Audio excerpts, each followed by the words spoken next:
Konsep Merdeka Belajar. Merdeka Belajar adalah kebijakan terobosan yang diluncurkan Menteri Pendidikan Nadiem Makarim yang bertujuan untuk mengembalikan otoritas pengelolaan pendidikan kepada sekolah dan pemerintah daerah. Otoritas pengelolaan pendidikan diwujudkan dalam bentuk memberikan fleksibilitas kepada sekolah dan pemerintah daerah dalam merencanakan, melaksanakan, dan mengevaluasi program-program pendidikan yang dilaksanakan di sekolah. Dengan mengacu pada prinsip-prinsip kebijakan Merdeka Belajar yang ditetapkan pemerintah pusat dalam usaha mencapai tujuan nasional pendidikan.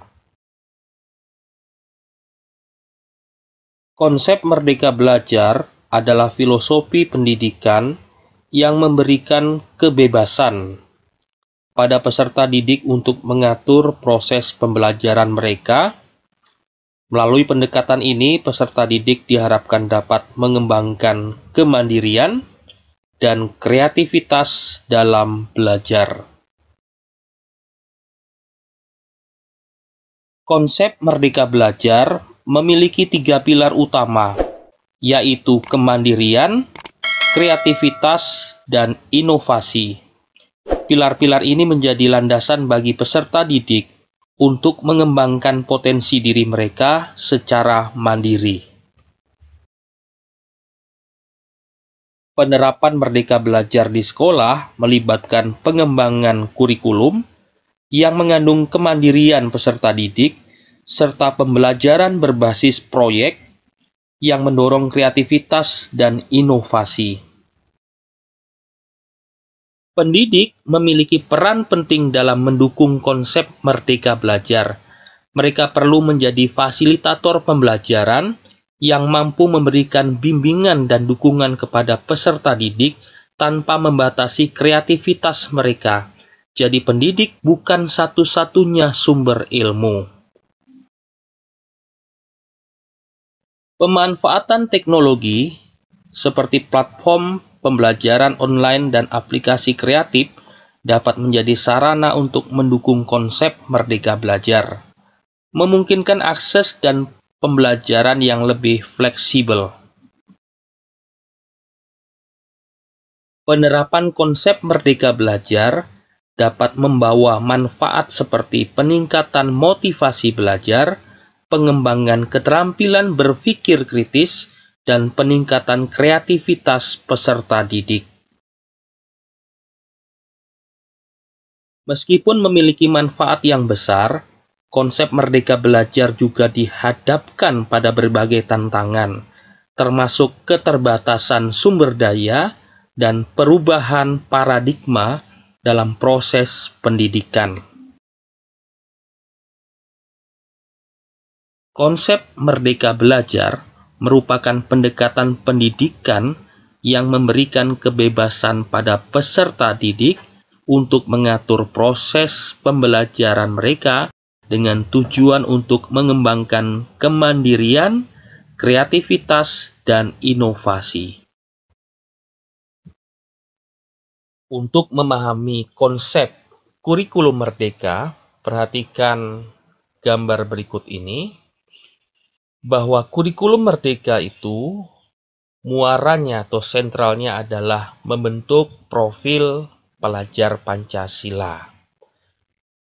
Di mana sebelumnya sebenarnya secara eksplisit sudah tertuang pada kurikulum-kurikulum sebelumnya, yaitu mulai dari adanya 18 karakter bangsa, kemudian disempurnakan menjadi penumbuhan budi pekerti, kemudian disempurnakan lagi menjadi penguatan pendidikan karakter. Dan pada kurikulum merdeka ini terdapat profil pelajar Pancasila. Profil pelajar Pancasila ada 6 dimensi, yaitu beriman, mandiri, bergotong royong, berkebinekaan global, bernalar kritis, dan kreatif. Di mana dapat tercapai melalui 4 kegiatan, yaitu budaya sekolah, intrakurikuler, ekstrakurikuler, dan proyek penguatan profil pelajar Pancasila.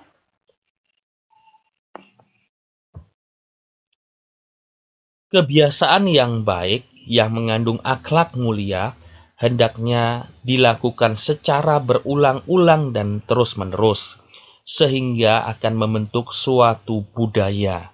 Jika hal ini dilakukan di sekolah, maka akan terbentuk suatu budaya sekolah. Oleh karena itu, kegiatan atau kebiasaan yang baik yang mengandung akhlak mulia hendaknya menjadi pembiasaan yang dilakukan baik oleh pendidik, tenaga kependidikan, maupun peserta didik. Minat dan bakat peserta didik dapat dituangkan dalam kegiatan ekstrakurikuler.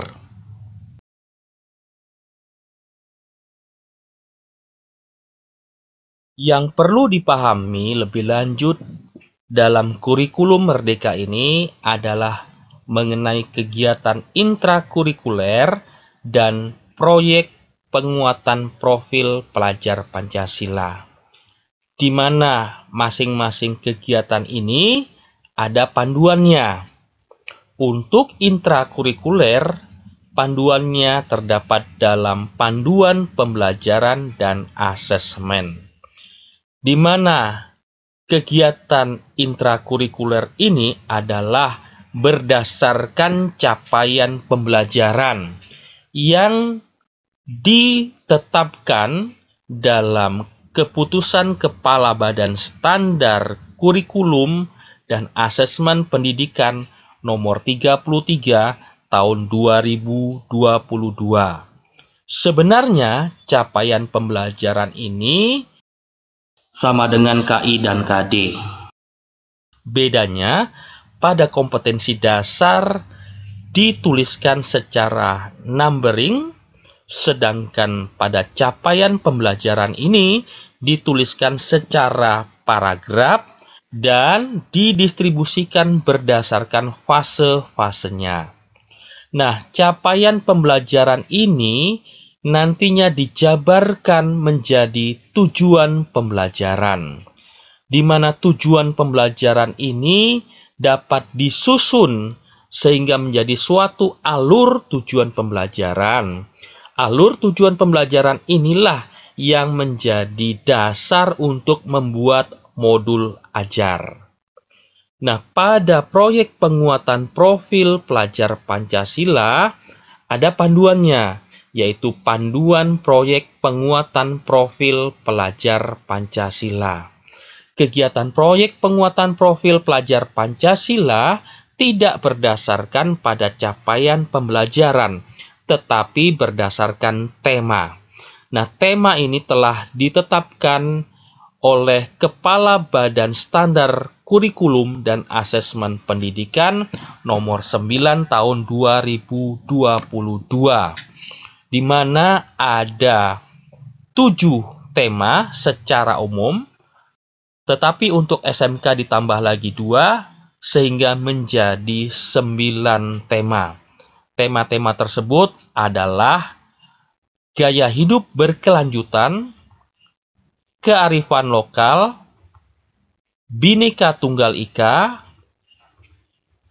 bangunlah jiwa dan raganya, suara demokrasi, berekayasa dan berteknologi, kewirausahaan, kebekerjaan, dan budaya kerja, di mana kebekerjaan dan budaya kerja ini terdapat di SMK. Nah, tema-tema ini nantinya sebagai dasar untuk menyusun atau membuat modul proyek. Alokasi waktu untuk intrakurikuler dan proyek penguatan profil pelajar Pancasila adalah untuk proyek penguatan profil pelajar Pancasila dapat dialokasikan waktunya sekitar 25-30% 1 tahun. Nah, ini kegiatannya dapat dilaksanakan baik secara per minggu atau setiap akhir semester atau di blok. Nah, ini tergantung pada kesepakatan dan kondisi di sekolah. Jadi, semua kegiatan kita, muaranya yang penting tujuannya adalah membentuk pelajar yang memiliki profil pelajar Pancasila. Jadi, baik budaya sekolah, intrakurikuler, ekstrakurikuler, maupun proyek penguatan profil pelajar Pancasila merupakan kegiatan-kegiatan yang tujuannya adalah untuk membentuk pelajar yang memiliki profil pelajar Pancasila. Demikianlah pemahaman akan konsep Merdeka Belajar. Semuanya itu dapat kita lakukan secara bersama-sama demi mencerdaskan kehidupan bangsa seperti yang tertuang dalam Undang-Undang Dasar 1945. Atas perhatiannya, terima kasih.